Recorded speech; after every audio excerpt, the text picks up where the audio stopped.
IPL-ൽ Chennai super കിങ്സിനെതിരെ Punjab കിങ്സിന് 7 വിക്കറ്റിന് ആവേശജയം. മത്സരത്തിൽ ആദ്യം ബാറ്റ് ചെയ്ത ചെന്നൈ സൂപ്പർ കിങ്സ് 19.2 ഓവറിൽ 190 റൺസിൽ എല്ലാവരും പുറത്തായി. മറുപടി ബാറ്റിംഗിൽ 19.4 ഓവറിൽ 6 വിക്കറ്റ് നഷ്ടത്തിൽ പഞ്ചാബ് ലക്ഷ്യത്തിലെത്തി. ഇതോടെ IPL സീസണിൽ നിന്ന് പുറത്തായ ആദ്യ ടീമായി ചെന്നൈ സൂപ്പർ കിങ്സ് മാറി. നേരത്തെ ടോസ് നേടിയ ശ്രേയസ് അയ്യർ ചെന്നൈയെ ബാറ്റിംഗിനെത്തുകയായിരുന്നു. 47 പന്തിൽ 4 ഫോറും 8 സിക്സറും സഹിതം 88 റൺസെടുത്ത സാംകരനാണ് ചെന്നൈ നിരയിലെ ടോപ്പ് സ്കോറർ. ഡെവാൾഡ് ബ്രവീസ് 32 റൺസും സംഭാവന ചെയ്തു. പഞ്ചാബിനായി യുസ്വേന്ദ്ര ചഹൽ ഹാട്രിക്ക് അടക്കം 4 വിക്കറ്റുകൾ വീഴ്ത്തി. അർഷ്ദീപ് സിംഗും മാർക്കോ ജാൻസണും 2 വീതം വിക്കറ്റുകൾ വീഴ്ത്തി. മറുപടി ബാറ്റിംഗിൽ ക്യാപ്റ്റൻ ശ്രേയസ് അയ്യരാണ് പഞ്ചാബ് റൺചേസ് മുന്നിൽ നിന്ന് നയിച്ചത്. 41 പന്തിൽ 5 ഫോറും 4 സിക്സറും സഹിതം 72 റൺസെടുത്ത ശ്രേയസ് പഞ്ചാബ് ജയം ഉറപ്പിച്ച ശേഷമാണ് പുറത്തായത്.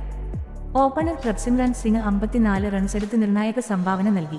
പ്രിയാൻഷ് ആര്യയും ശശാങ്ക് സിംഗും 23 റൺസ് വീതവും നേടി.